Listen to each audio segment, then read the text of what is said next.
Existen razones para creer que la mayor parte de la investigación de este tipo que se realiza en Aston se refiere al desarrollo de armas no convencionales, que el College se ha convertido en el hogar veraniego de Marte, el dios de la guerra, y que Dell es el enlace entre discretas fuentes de financiación de proyectos clandestinos para armas y los académicos que prosperan en su miseria, como mi madre.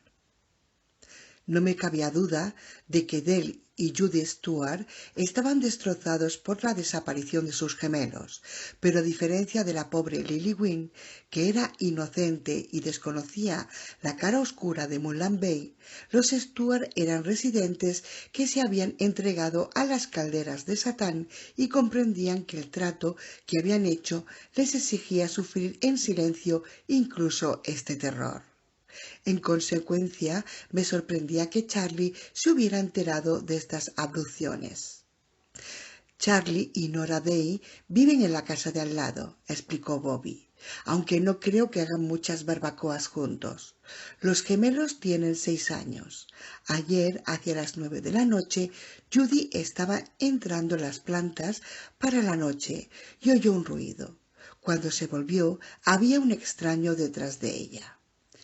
Corpulento, pelo negro casi rapado, ojos amarillos, labios gruesos, dientes como granos de maíz, dije describiendo al secuestrador con quien me había tropezado bajo el almacén.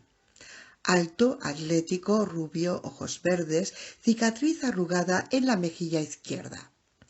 Es otro, dijo Sasha. Totalmente nuevo. Llevaba un trapo empapado de cloroformo en una mano y antes de que Judy se diera cuenta de lo que ocurría, ese tipo se abalanzó sobre ella como la grasa sobre el queso. ¿La grasa sobre el queso?, pregunté. Es la expresión que ha utilizado Charlie. Charlie Day, amado por Dios, escribe unos excelentes textos para el periódico, pero aunque el inglés ha sido su primera lengua durante 25 años, no ha cogido el uso convencional en la misma medida en que domina la prosa formal. Las expresiones y metáforas a veces le traicionan. Una vez me dijo que una tarde de agosto era calurosa como 3 sapos en una cuisinart. Una comparación que me tuvo parpadeando durante 2 días. Bobby atisbó por el cristal de la ventana una vez más, echó una mirada más prolongada que antes al día y volvió su atención hacia nosotros. Cuando Judy se recuperó del cloroformo, Aaron y Anson, los gemelos, habían desaparecido, concluyó. ¿2 anormales empiezan a raptar niños la misma noche?, pregunté con escepticismo. No existen coincidencias en Moonland Bay, dijo Sasha. Si esto nos perjudica a nosotros, peor es que para Jimmy, dije. Si no nos enfrentamos con los típicos pervertidos, estos monstruos están actuando por necesidades retorcidas que podrían no tener nada que ver con las psicologías anormales que aparecen en los libros, porque sobrepasan con mucho la normalidad. Son alterados y en eso es lo que se están convirtiendo. Les empuja a cometer las mismas atrocidades. O aún es más extraño, dijo Bobby, que 2 individuos se conviertan en monstruos de los pantanos. El tipo dejó un dibujo en la cama de los gemelos. ¿Un grajo?, adivinó Sasha. Charlie lo ha llamado un cuervo. La misma diferencia. Un cuervo posado en una piedra, con las alas extendidas como si estuviera a punto de emprender el vuelo. No es la misma pose que en el primer dibujo, pero el mensaje era el mismo. Del Stewart será mi siervo en el infierno. ¿Dell tiene idea de lo que significa?, pregunté. Charlie Day dice que no, pero cree que Dell reconoció la descripción que Judy hizo del secuestrador. Quizá por eso el tipo dejó que le viera. Quería que Dell lo supiera.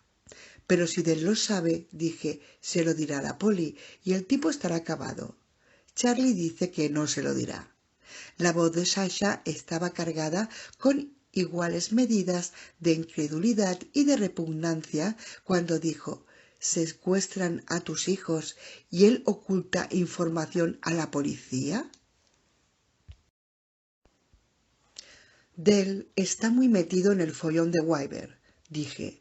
Quizá tiene que mantener la boca cerrada sobre la identidad de ese tipo hasta que obtenga permiso de su jefe para decírselo a la poli. Si fueran mis hijos, mandaría a la mierda las reglas, dijo ella. Pregunté a Bobby si Jenna Gwyn había podido deducir algo del cuervo y el mensaje que habían dejado debajo de la almohada de Jimmy, pero no tenía ninguna pista. «Me he enterado de algo», dijo Bobby, «que complica aún más todo este asunto». «¿Qué es?» Charlie dice que hace unas 2 semanas las enfermeras escolares y los agentes de salud del condado efectuaron una revisión a todos los niños en edad escolar y preescolar de la ciudad. Lo usual: revisión de ojos, pruebas de oído, rayos X, del pecho, por si hay tuberculosis, etc. Pero esta vez también le sacaron muestras de sangre. Sasha frunció el entrecejo. ¿Le sacaron sangre a todos esos niños? Un par de enfermeras escolares creyeron que los padres debían dar permiso antes de que se les sacaran las muestras de sangre, pero el funcionario del condado supervisaba el programa les dijo que se había producido un brote de hepatitis de bajo nivel en la zona que podía hacerse epidémico, por lo que debían tomar medidas preventivas. Igual que yo, Sasha sabía que había deducido Bobby de esa noticia y se abrazó como si tuviera frío. No querían saber si esos niños tenían hepatitis, querían saber si tenían el retrovirus. Para ver en qué medida el problema está extendido en la comunidad, añadí. Bobby había llegado más lejos en sus deducciones y sacado una conclusión más inquietante. Sabemos que los grandes cerebros se están quemando las pestañas buscando una cura, ¿no? Sí, dije. ¿Y si han descubierto que un pequeño porcentaje de personas infectadas poseen una defensa natural contra el retrovirus? Quizá en algunas personas el microbio no ha podido descargar el material genético que lleva, sugirió Sasha. Bobby se encogió de hombros. O cualquier otra cosa. ¿No querrían entonces estudiar a los que son inmunes? Me repugnaba la idea a la que conducía todo esto. Jimmy Gwyn, los gemelos Stuart, quizás sus muestras de sangre revelaron que tienen ese anticuerpo, enzima, mecanismo, lo que sea. Sasha no quería llegar a donde estábamos llegando. Para investigar no necesitarían a los niños, solo muestras del tejido, muestras de sangre, cada X semanas. De mala gana, recordando a aquellas personas que en otro tiempo habían trabajado con mi madre, dije: «Pero si no tienes escrúpulos morales, si ya has utilizado antes sujetos humanos como ellos utilizaron a prisioneros condenados, entonces es mucho más fácil llevarse a los niños». «Menos explicaciones», coincidió Bobby. «No es probable que los padres cooperen». Sasha soltó una palabra que nunca le había oído utilizar. «Hermano», dijo Bobby, «en el diseño de motores de coche eres el diseño de motores de avión. Existe un término de ingeniería, algo llamado prueba para la destrucción. Sé a dónde quieres ir a parar. Sí, estoy seguro de que en cierta investigación biológica hay algo similar. Probar el organismo para ver cuánto puede aceptar de una cosa u otra antes de que se autodestruya». Sasha soltó la misma palabra, lo cual ya la había oído emplear antes, y nos dio la espalda, como si oírnos y vernos hablar de esto la perturbara demasiado. Quizá una manera rápida de comprender por qué determinado sujeto, bueno, uno de estos niños, es inmune al virus es seguir infectándole con él, darle megadosis de infección y estudiar su respuesta inmunológica, opinó Bobby. ¿Hasta que al final lo maten? ¿Simplemente lo maten?, preguntó Sasha furiosa, volviéndose hacia nosotros de nuevo, con su adorable rostro tan desprovisto de sangre que daba la impresión de estar a medio maquillar para una sesión de mimo. Hasta que al final lo maten, confirmé. No sabemos si esto es lo que hacen, dijo Bobby para consolarla. No sabemos nada, solo es una teoría medio ridícula. Medio hábil, dije con desaliento. Pero, ¿qué tiene que ver con todo esto el maldito cuervo? Nos miramos uno a otro. Ninguno tenía respuesta. Bobby volvió a atisbar con recelo por el cristal. Hermano, ¿qué te ocurre?, inquirí. ¿Has encargado pizza? No, pero la ciudad está llena de anchoas. ¿Anchoas? Tipos como peces, como el club de zombies que vimos anoche, que vienen de Weber a casa de Lily, los tipos de los ojos apagados que hemos visto en el sedán. He visto más como ellos. Tengo la sensación de que está a punto de suceder algo súper monstruoso. ¿Más que el fin del mundo?, pregunté. Me miró de un modo extraño y sonrió. Tienes razón, no podemos ir más abajo. ¿A dónde podemos ir sino arriba? De lado, dijo Sasha con aire sombrío, de una clase de infierno a otra. Bobby dijo, dirigiéndose a mí, ya entiendo por qué la quieres. Es mi sol particular, repuse. Azúcar con zapatos, dijo él. 54 kilos de miel andante, respondí. 50, corrigió ella, y olvida lo que he dicho de que erais Carly y Larry. Es un insulto para Larry. Ella se cree Mo, dije. Creo que me voy a la cama, anunció Sasha. A menos, Bobby, que tengas más malas noticias que me impidan dormir. Él hizo un gesto de negación con la cabeza. Esto es lo máximo que puedo hacer. Bobby se marchó. Después de cerrar con llave la puerta de la calle, miré por el cristal de color de la ventana hasta que subió a su jeep y se alejó. Separarme de un amigo me pone nervioso. Tal vez estoy necesitado, neurótico y paranoico. Dadas las circunstancias, desde luego, si no estuviera necesitado, neurótico y paranoico, evidentemente estaría psicótico. Si siempre fuéramos conscientes del hecho de que la gente a la que queremos es mortal y pende no de un hilo, sino de un finísimo filamento, quizá nos comportáramos mejor con ellos y les agradeceríamos más el cariño y la amistad que nos dan. Sasha y yo subimos al piso de arriba a acostarnos. Nos tumbamos uno junto al otro en la oscuridad, cogidos de la mano, y permanecimos en silencio durante un rato. Estábamos asustados por Orson, por Jimmy, por los Stuart, por nosotros mismos. Nos sentíamos pequeños, nos sentíamos indefensos. Por eso, claro está, pasamos unos minutos valorando nuestras salsas italianas favoritas. La de pesto con piñones casi ganó, pero estuvimos de acuerdo en que la mayor y la mejor era la marsala, antes de caer en un silencio satisfecho. Justo cuando yo creía que se había dormido, Sasha dijo: «Apenas me conoces, Snowman. Conozco tu corazón, lo que hay en él. Esto lo es todo. Nunca te he hablado de mi familia, de mi pasado, quién era y qué hacía antes de venir a la KBAI». «¿Vas a hablar de eso ahora?» «No». «Bien, estoy agotado». Neandertal. Los cromañones siempre os creéis superiores. Tras un silencio dijo: «Quizá nunca hablaré del pasado». «¿Quieres decir incluso de ayer?» «En realidad no tienes necesidad de saber, ¿verdad?» «Amo a la persona que eres», dije. «Estoy seguro de que también amaría a la persona que fuiste, pero a quien tengo ahora es a quien eres ahora». «Nunca prejuzgas a nadie». «Soy un santo». «Hablo en serio. Yo también. Soy un santo». «Tonto». Es mejor que no hables así de un santo. Eres la única persona que conozco que siempre juzga a las personas solo por sus actos y les perdonas cuando se equivocan.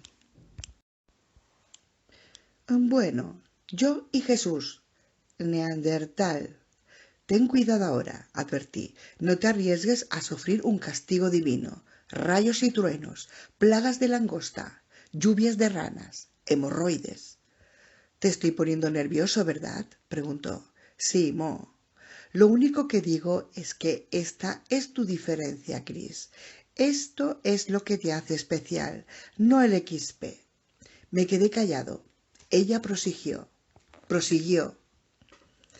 Estás buscando desesperadamente algún comentario ingenioso que me haga volver a llamarte tonto, o al menos neandertal.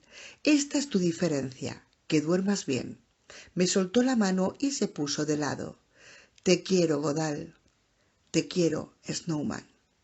Pese a las persianas y las cortinas, débiles indicios de luz definían los bordes de las ventanas. Incluso los cielos nublados de aquella mañana habían sido hermosos. Ansiaba salir al exterior, permanecer bajo el cielo diurno y buscar caras, formas y animales en las nubes. Ansiaba ser libre. ¿Godal? Dije. Respecto a tu pasado. Sí. No eras puta, ¿verdad? Tonto. Suspiré con alivio y cerré los ojos. Preocupado como estaba por Orson y los 3 niños desaparecidos, no esperaba dormir bien, pero dormí el sueño sin sueños de un neandertal estúpido. Cuando desperté 5 horas más tarde, Sasha no estaba en la cama. Me vestí y fui a buscarla. En la cocina había una nota pegada con un imán a la puerta del frigorífico. He ido a trabajar. Volveré pronto. Por el amor de Dios, no comas esas enchiladas de queso para desayunar. Toma copos de avena. Mo. Mientras los restos de la enchilada de queso se calentaban en el horno, fui al comedor, que ahora es la sala de música de Sasha, ya que tomamos todas las comidas en la mesa de la cocina.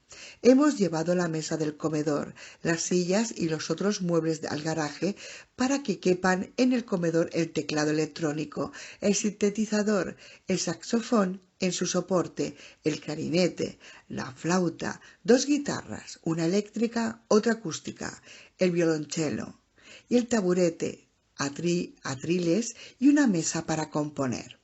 De forma similar, hemos convertido el estudio de abajo en su gimnasio. Una bicicleta fija, una máquina para remar y pesas, más colchoneta de ejercicios en el centro. Está muy metida en la medicina homeopática, o sea que las estanterías están llenas de frascos de vitaminas, minerales y hierbas, minuciosamente ordenados, además de, que yo sepa, ala de murciélago en polvo, ungüento de ojo de sapo y mermelada de hígado de iguana. En su anterior domicilio, su extensa colección de libros cubría las paredes de la sala de estar. Aquí están repartidos en estantes y montones por toda la casa. Es una mujer de muchas pasiones: cocina, música, gimnasia, libros y yo. Estas son las que conozco. Nunca le pediría que pusiera sus pasiones por orden de importancia. No porque tenga miedo de ser el quinto de los 5 importantes. Estoy contento siendo el quinto.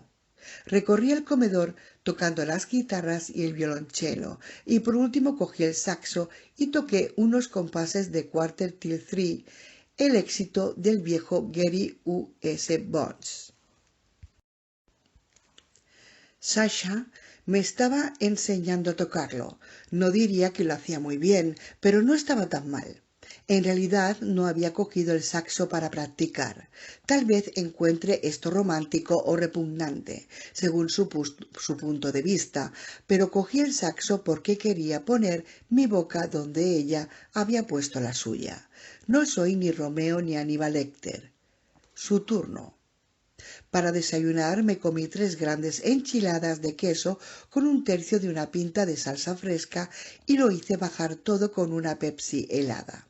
Si vivo lo suficiente para que mi metabolismo se vuelva contra mí, algún día tal vez lamente no haber aprendido a comer por otra razón que no sea pura diversión.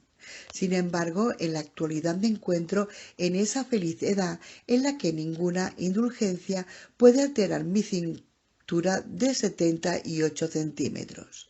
En la habitación de invitados del piso de arriba, que me servía de estudio, me senté ante el escritorio, a la luz de una vela, y pasé unos minutos contemplando un par de fotografías enmarcadas de mis padres. El rostro de ella reflejaba bondad e inteligencia, el de él bondad y sabiduría. Raras veces he visto mi cara a plena luz. Las pocas ocasiones en que he estado en un lugar iluminado y me he mirado en un espejo, no he visto en mi cara nada que pueda entender. Esto me inquieta. ¿Cómo es posible que brillen con semejantes virtudes las imágenes de mis padres y la mía sea tan enigmática? ¿Sus espejos le mostraban misterios? Creo que no. Bueno, me consuela darme cuenta de que a Sasha le gusto. Quizá tanto como le gusta cocinar, quizá incluso tanto como le gusta un buen ejercicio de aeróbic. No me arriesgaría a sugerir que me valora tanto como valora los libros y la música, aunque tengo esperanzas. En mi estudio, entre centenares de volúmenes de poesía y libros de referencia, las colecciones de mi padre y las mías juntas, hay un grueso diccionario de latín. Busqué la palabra correspondiente a cerveza. Bobby había dicho carpe cerevici. Disfruta de la cerveza. Cerevici, al parecer, era correcta. Hacía tanto tiempo que éramos amigos que sabía que Bobby nunca había asistido a ninguna clase de latín. Por eso me conmovió. El esfuerzo que al parecer había hecho para burlarse de mí era señal de verdadera amistad. Cerré el diccionario y lo dejé a un lado, junto a una copia del libro que había escrito sobre mi vida como niño de la oscuridad. Había sido un éxito de ventas 4 años atrás, cuando creía que conocía el significado de mi vida, antes de descubrir que mi madre, por un amor maternal vehemente y el deseo de liberarme de mi minusvalía, me había convertido sin darse cuenta en el niño anuncio del día del juicio final. Hacía 2 años que no abría este libro. Debería haber estado en uno de los estantes de detrás del escritorio. Supuse que Sasha lo había estado hojeando y no lo había devuelto al lugar donde lo había encontrado. Asimismo, en el escritorio había una decorativa lata con caras de perros pintadas. En el centro de la tapa hay estos versos de Elizabeth Barrett Browning. Por ello, a este perro, con ternura y no con desdén, honraré y alabaré. Con mi mano sobre su cabeza le doy mi bendición, por ello y para siempre. Esta lata fue un regalo de mi madre el día en que trajo a Orson a casa. Guardó en ella galletas especiales que a él le gustan particularmente y de vez en cuando le doy un par, no como recompensa por algún truco que haya aprendido, porque no le enseño nada, y tampoco para reforzar ningún entrenamiento, pues no necesita ninguno, simplemente porque le gusta su sabor. Cuando mi madre trajo a Orson a vivir con nosotros, yo no sabía lo especial que era.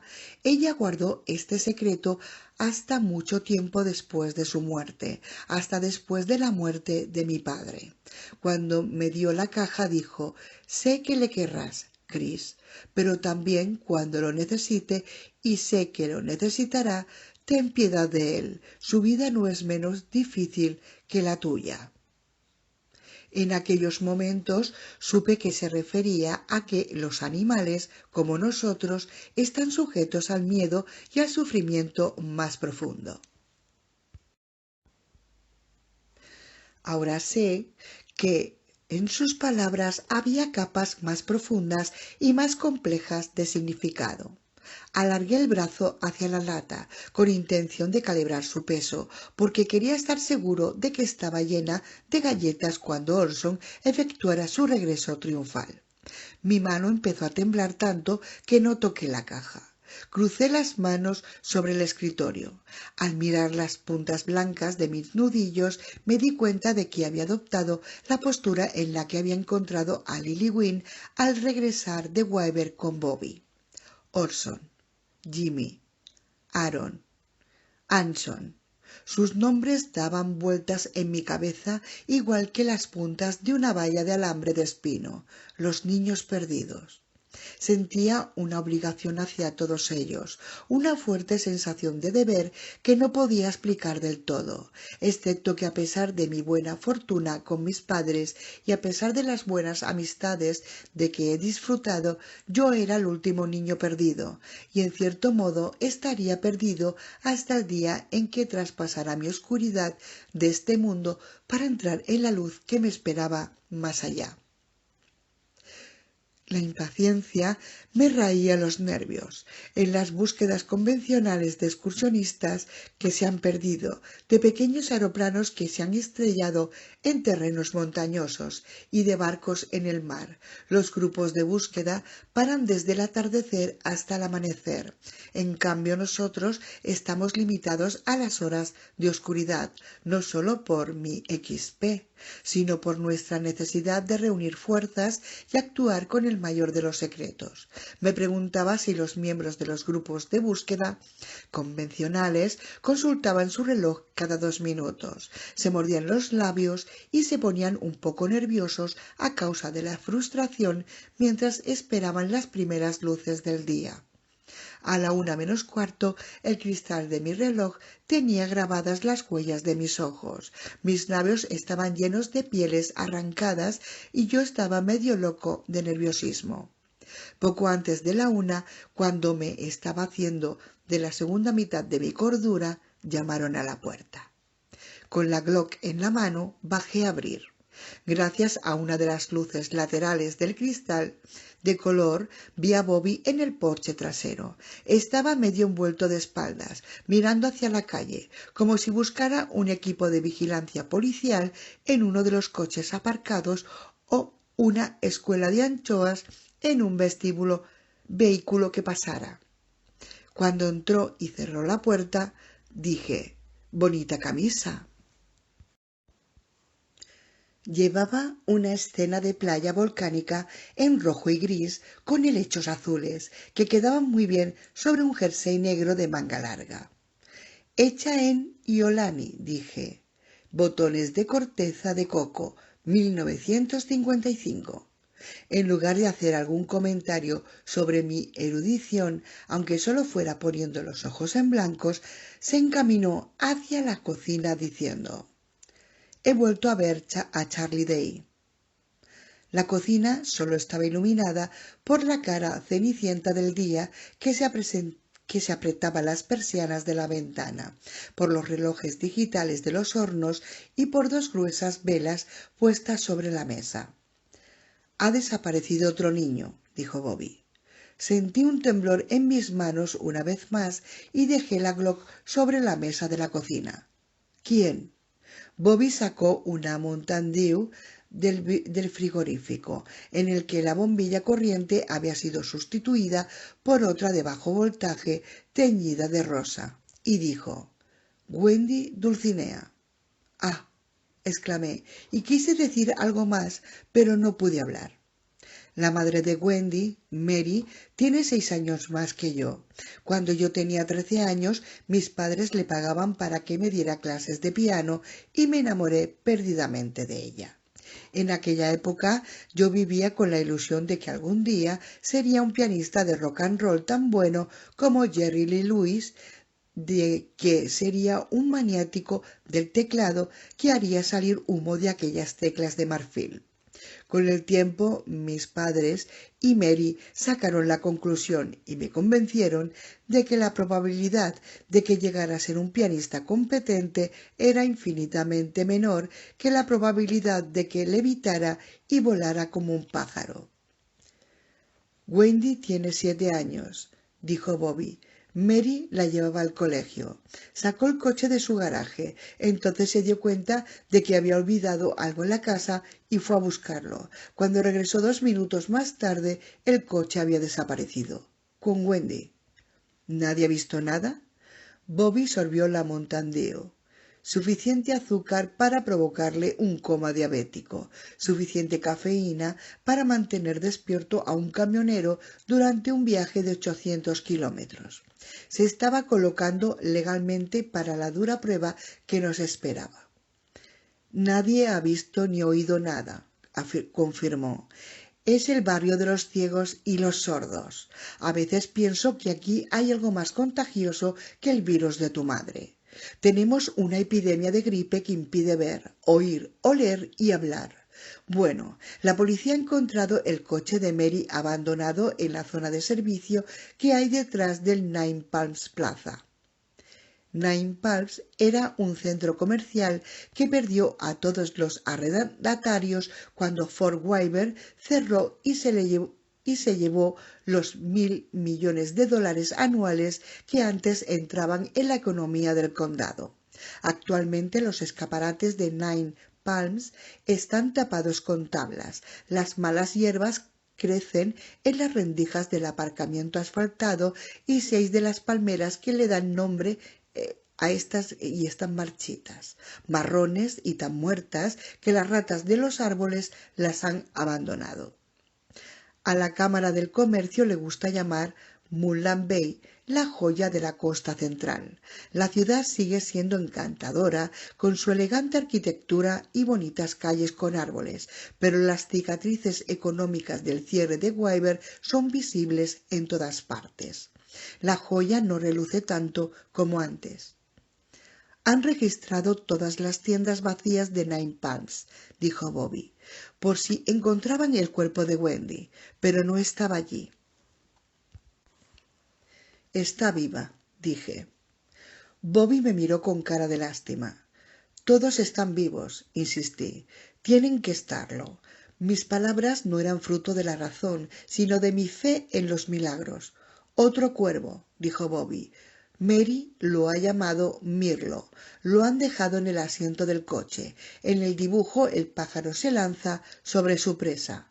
¿Algún mensaje? George Dulcinea será mi siervo en el infierno. El marido de Mary se llamaba Frank Dulcinea. ¿Quién coño es George? El abuelo de Frank. Ahora está muerto. Era juez del condado. ¿Hace mucho que murió? 15 años. Me sentía perplejo y frustrado. Si este tipo está secuestrando por venganza, ¿a qué viene secuestrar a Wendy para ajustar las cuentas a un hombre que lleva 15 años muerto? El bisabuelo de Wendy murió mucho antes de que ella naciera siquiera. Nunca la conoció. ¿Cómo se puede obtener satisfacción de una venganza contra un hombre muerto? Quizá tenga sentido si eres un secuestrador con el cerebro estropeado, dijo Bobby. Supongo que sí. O quizá todo esto del cuervo no sea más que una tapadera para hacer creer a todo el mundo que estos niños han sido raptados por un pervertido corriente, cuando es posible que estén enjaulados en algún laboratorio. Quizá. Estás lleno de quizás, dije. Él se encogió de hombros. No busques sabiduría en mí, replicó. Soy un surfista. Este asesino al que has mencionado, el tipo de las noticias, ¿deja cuervos así? No, que yo sepa. ¿Los asesinos en serie no dejan a veces cosas así? Sí, lo llaman firma, como el pie de autor de un escritor, para hacerse responsable de la obra. Consulté mi reloj. El sol se pondría al cabo de unas 5 horas. Estaríamos listos para volver a Weyber. Y aunque no estuviéramos listos, iríamos. 2. La tierra de nunca jamás. 18. Con una segunda botella de Mountain Dew, En la mano, Bobby se sentó en el taburete de violonchelista, pero no cogió el arco. Además de todos los instrumentos y la mesa para componer, el antiguo comedor contenía un equipo de música con reproductor de CD y un anticuado magnetófono. En realidad había dos, lo que le permitía a Sasha copiar cintas de sus propias grabaciones. Conecté el equipo, lo que añadió una iluminación débil como la temible luz diurna que se filtraba por los bordes de las persianas. A veces, después de componer una melodía, Sasha está convencida de que ha plagiado sin querer a otro compositor. Para convencerse de que su obra es original, se pasa horas escuchando cortes de los que sospecha que ha tomado algo prestado, hasta que por fin está en condiciones de creer que su creación ha surgido, después de todo, únicamente de su talento. Su música es lo único sobre lo que Sasha exhibe una cantidad más que saludable de dudas. Su cocina, sus opiniones literarias, sus relaciones sexuales y todas las otras cosas que hace tan maravillosamente destacan por una absoluta confianza y no más de una cantidad útil de intuición. En su relación con la música, sin embargo, a veces es una niña perdida. Cuando esta vulnerabilidad se apodera de ella, deseo más que nunca pasarle un brazo sobre los hombros y consolarla, aunque entonces cuando hay más posibilidades de que rechace mi consuelo y me golpee en los nudillos con la flauta, la regla de escalas o cualquier otra arma que tenga a mano en la sala de música. Supongo que todas las relaciones pueden enriquecerse con una pequeña medida de conducta neurótica. Ciertamente, yo contribuyo con media taza de la mía a nuestra receta. Entonces puse la cinta en el reproductor. Era la casete que había encontrado en el sobre junto al apestoso cuerpo de Leland Delacroix en la cocina del bungalow de la ciudad muerta. Aparté la silla de la mesa para componer. Me senté y utilicé el mando a distancia para poner en marcha el cassette. Durante medio minuto solo oímos el siseo de la cinta magnética sin grabar al pasar por el cabezal del reproductor. Un leve chasquido y un tono hueco en el siseo señalaron el inicio de la grabación, que al principio consistía solo en alguien, supuse que se trataba de Delacroix, que respiraba de forma rítmica y profunda, como si estuviera practicando meditación o aromaterapia. Esperaba alguna revelación, no respiración, dijo Bobby. El ruido era completamente normal, sin la menor inflexión de miedo o amenaza, o de alguna otra emoción. Sin embargo, se me erizaron los pelos de la nuca, como si aquellas exhalaciones realmente procedieran de alguien que estuviera detrás de mí. Está tratando de calmarse, dije. Respiraciones profundas para serenarse. Unos instantes después, mi interpretación resultó ser cierta cuando la respiración de pronto se hizo entrecortada y después desesperada. Delacroix se derrumbó y rompió a llorar. Trató de calmarse, pero se ahogó en su dolor y prorrumpió en grandes sollozos temblorosos, puntuados por gritos de desesperación sin pronunciar una sola palabra. Aunque no conocía a aquel hombre, era angustioso escuchar aquella demostración de desdicha. Por fortuna no duró mucho porque apagó la grabadora. Con otro suave chasquido se inició de nuevo la grabación y aunque la voz controlada de Delacroix era débil, consiguió hablar. Su voz estaba tan embargada por la emoción que en ocasiones sus palabras eran confusas, y cuando parecía estar en peligro de derrumbarse por completo, se interrumpía o para respirar hondo o para beber algo, presumiblemente whisky. Esto es un aviso, un testamento, mi testamento, una advertencia al mundo. No sé por dónde empezar. Empezaré por lo peor. Están muertos y yo les maté. pero era la única manera en que podía salvarles, la única manera de salvarles. Tienen que comprenderlo. Les maté porque les amaba. Que Dios me perdone. No podía dejarles sufrir, que les utilizaran, que les utilizaran. Dios mío, no podía permitir que les utilizaran de aquel modo. No podía hacer otra cosa.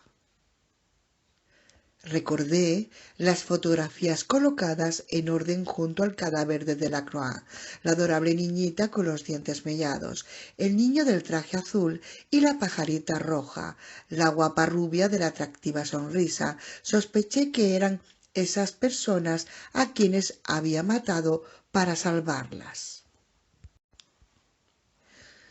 Todos presentamos estos síntomas esta misma tarde, el domingo por la tarde, e íbamos a ir al médico mañana, pero no hemos llegado tan lejos. Fiebre ligera, escalofríos y de vez en cuando esta extraña sacudida en el pecho, a veces en el estómago, en el abdomen, pero la siguiente vez era en el cuello, a lo largo de la columna vertebral, una sacudida quizá como un tirón en un nervio o como palpitaciones no hay nada parecido a esto. Dios mío, no sé explicarlo. No fuerte, sutil. Una ligera sacudida, pero tan inquietante, con náuseas. No podíamos comer mucho. Delacroix volvía a interrumpirse, controlaba la respiración, tomaba un sorbo de lo que fuera que estaba bebiendo. La verdad, tengo que decir la verdad, no habría ido al médico mañana. Habría tenido que llamar al control del proyecto, comunicarles que no ha terminado. Más de 2 años después, no ha terminado. Yo lo sabía. Sabía de alguna forma que no había terminado. Todos nos sentíamos igual y no se parecía a nada de lo que habíamos sentido hasta entonces. Dios mío, lo sabía. Tenía demasiado miedo para afrontarlo, pero lo sabía. No sabía lo que era, pero sabía algo. Sabía que de alguna forma Weber volvía a mí. Dios mío, Weber volvía a mí para llevárseme después de tanto tiempo. Morín estaba acostando a Lizzie. Le remetía la ropa en la cama y de pronto Lizzie empezó a chillar. Delacroix tragó más de su bebida, dejó el vaso con un golpe, como si estuviera vacío. Yo estaba en la cocina y oí a mi Lizzie, mi pequeña Lizzie, muy asustada, chillando. Corrí a su dormitorio y la vi. Tenía convulsiones, se movía violentamente, daba patadas, agitaba los brazos con los puños cerrados. Morín no podía controlarla. Pensé, convulsiones, miedo de que se mordiera la lengua. La cogí, la sujeté con fuerza. Mientras yo le abría la boca, Morín dobló un calcetín. Iba a utilizarlo como almohadilla para que Lizzie no se mordiera. Pero había algo en su boca, no su lengua, algo en la garganta.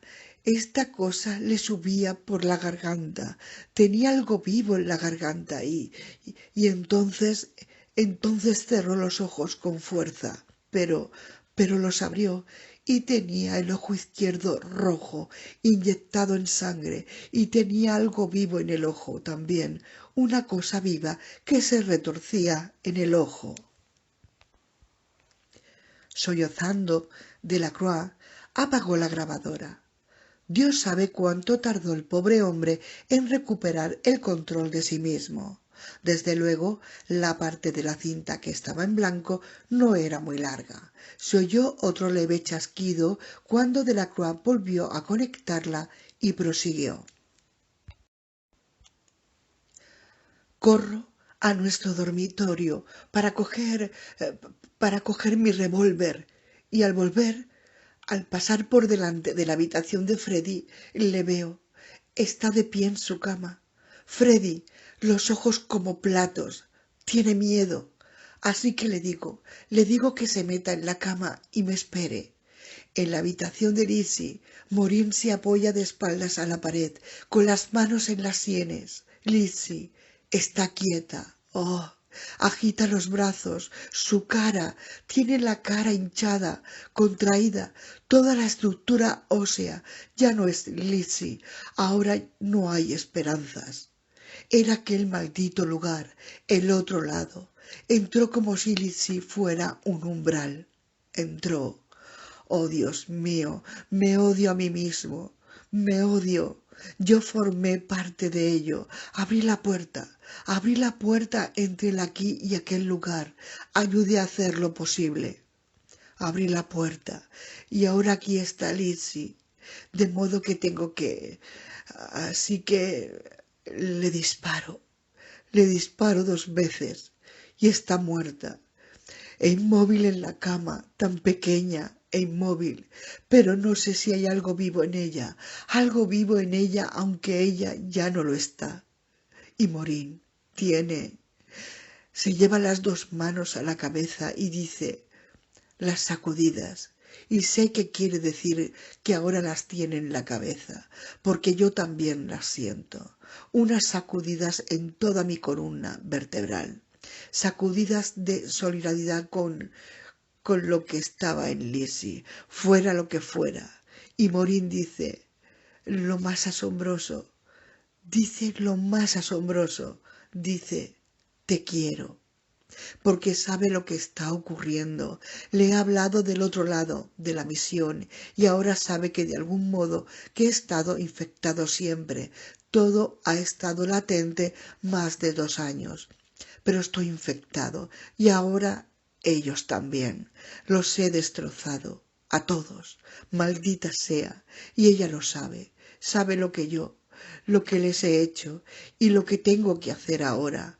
Así que dice, te quiero, para darme permiso, y le digo que yo también la quiero mucho, y que lo siento, y ella está llorando, y entonces le disparo una vez, rápido, mi dulce Maureen, no quiero que sufra. Entonces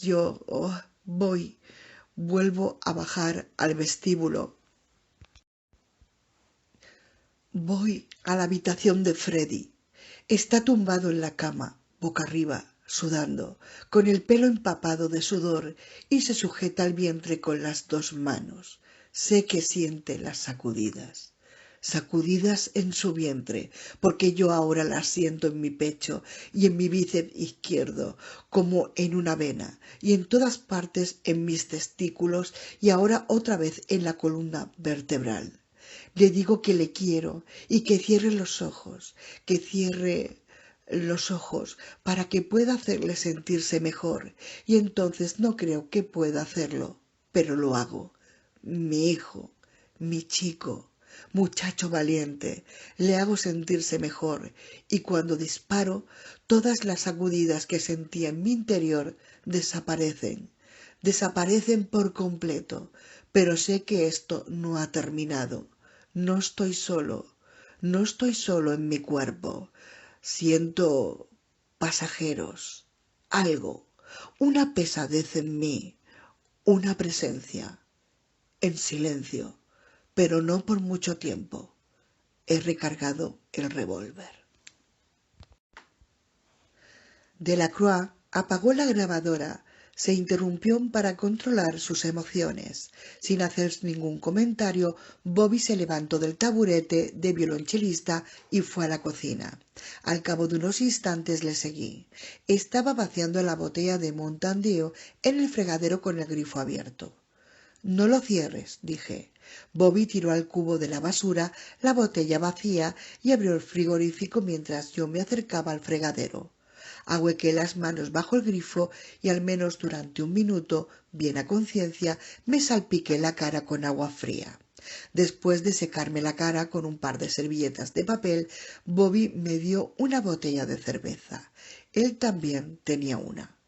Yo quería tener la mente despejada cuando volviéramos a Wyver, pero después de lo que había oído en la cinta y considerando lo que aún quedaba por oír, probablemente podría tomarme un paquete de 6 sin que me produjeran ningún efecto. Aquel maldito lugar, el otro lado, dijo Bobby, repitiendo lo que había dicho Leyland Delacroix. Es a donde fue Doc Hodgson, vestido de astronauta. ¿Y de dónde venía cuando le vimos? ¿Delacroix se volvió loco y alucinó? ¿Mató a su familia sin razón? No. ¿Crees que lo que vio en la garganta de su hija, en su ojo, era real? Totalmente. Yo también. Las cosas que vimos en el traje de Hodgson, ¿podrían ser lo que él llamaba sacudidas? Podría ser algo peor. ¿Peor? Dije, tratando de no imaginarlo. Tengo la sensación de que en el otro lado, donde quiera que esté, hay un verdadero zoo. Volvimos al comedor, Bobby al taburete, yo a la silla junto a la mesa de composición. Titubeé un momento y luego puse la cinta en marcha. Cuando Delacroix empezó a hablar de nuevo, su actitud había cambiado. No estaba tan emocionado como antes. Su voz se interrumpía de vez en cuando, necesitaba parar para serenarse, pero la mayor parte del tiempo hacía esfuerzos para expresar lo que era necesario que contara. En el garaje guardo herramientas de jardinería, incluida una lata de 4,5 litros de espectracide, insecticida.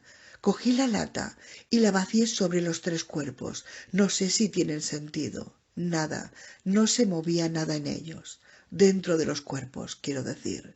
Además, no son insectos. No son como lo que nosotros consideramos insectos. Ni siquiera sabemos cómo son. Nadie lo sabe. Existen muchas grandes teorías. Quizá hay algo metafísico. Saqué un poco de gasolina del coche. Aquí tengo 9 litros en otra lata.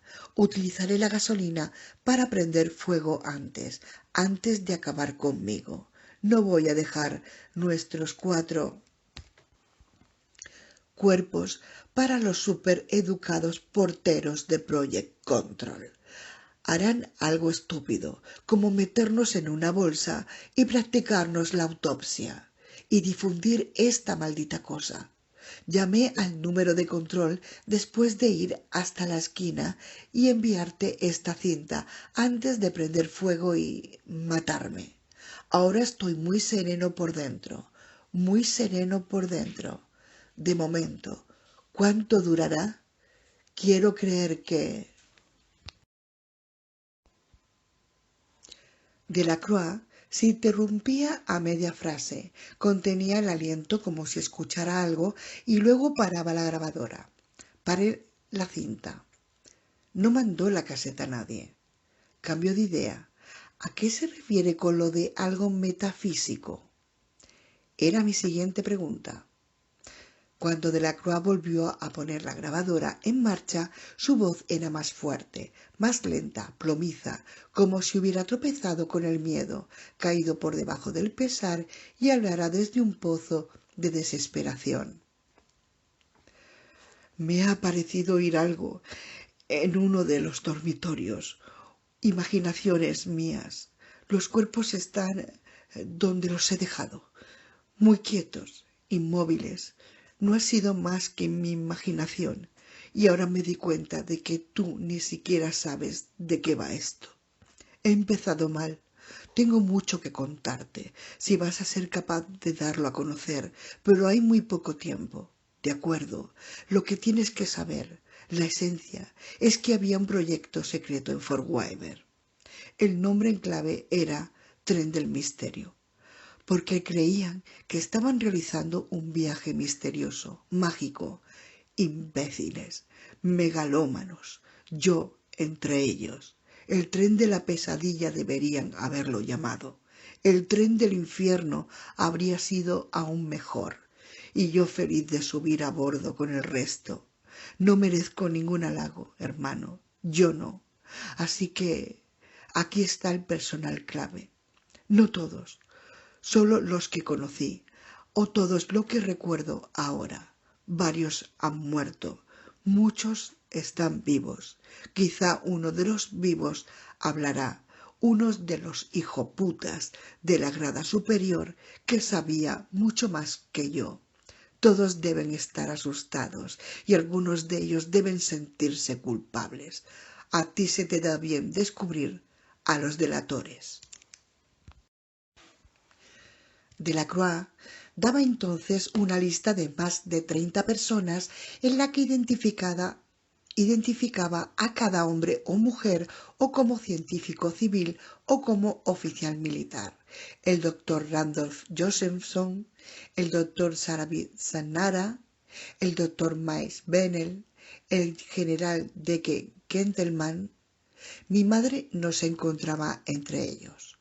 Solo reconocí dos nombres. El primero era William Hodgson, que sin duda era el pobre diablo con el que nos habíamos encontrado durante el extraño episodio en la sala huevo.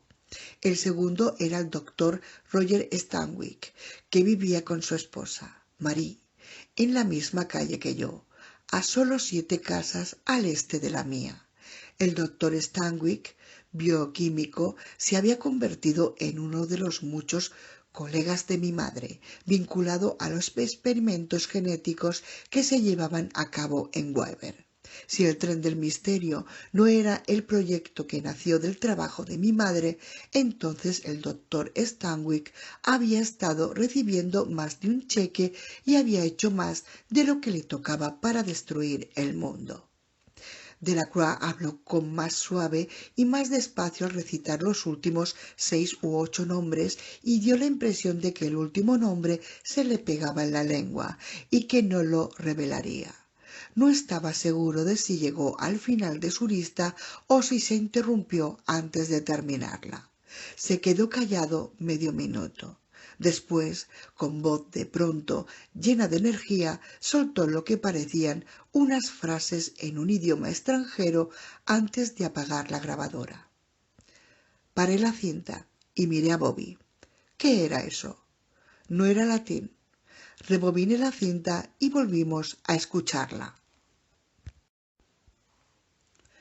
Pero no pude identificar el idioma y aunque para mí era un guirigay, estaba convencido de que tenía un significado. Tenía la cadencia del habla y aunque no era reconocible, me parecía curiosamente familiar.